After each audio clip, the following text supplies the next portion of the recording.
Okay, guys, so I'm going to be getting in the Bible here and talking about marriage. So, I just watched Matt Walsh has a video about marriage, and so many people are not responsible for their marriages.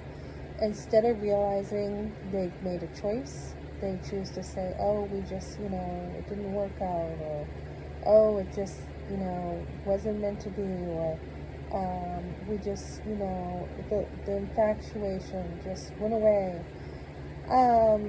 So my son just went to a wedding, and it was a very biblical wedding, and I was so blessed to hear about what the wedding was like. And they sung worship songs. So this is a wedding like I've never seen, and my kids have never seen either. And we didn't have premarital counseling when I got married.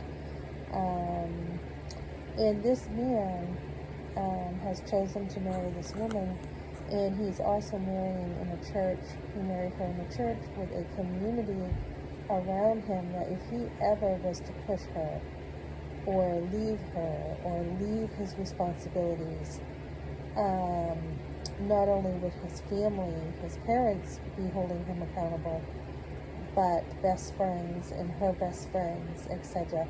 And I think this is the way it's supposed to be.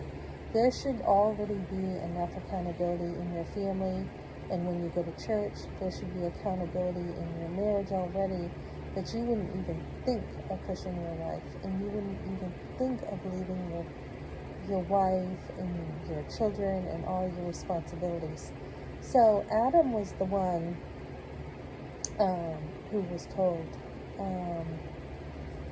that he was basically the protector, right? And the provider and the leader and the lover of Eve. And we can wonder sometimes, like, where was Adam? Why did he leave her alone? She was deceived, but, he was responsible for her, and he's being held accountable. Every man who does not take responsibility for his wife is going to be held accountable to God. And, we see the punishments, and because, work is a creative outlet, but it was also a curse, where Adam was punished because, he disobeyed God, and so work was a punishment. And we wonder, why are women working then? Because I wonder, like, childbirth is a punishment, or there's pain in it. There's joy, but there's definitely pain, and I hate pain. And I've had 5 sons, and the pain is unbearable, right? Until you have that child, and then the joy comes, right? So, men don't go through, not real men, they're not going through childbirth, right? So why are we being punished as women, so to say, with work?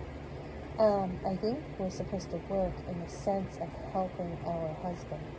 But when your husband leaves, and there's no more head, because it talks about in the Bible, Christ is the head of every man, and the man is supposed to be the head of every woman, why, you're just working to take care of yourself, right? So when a man leaves his responsibilities, it is shameful.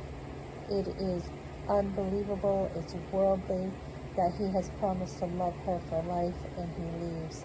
There is nothing, I don't think, as despicable as a man leaving his wife.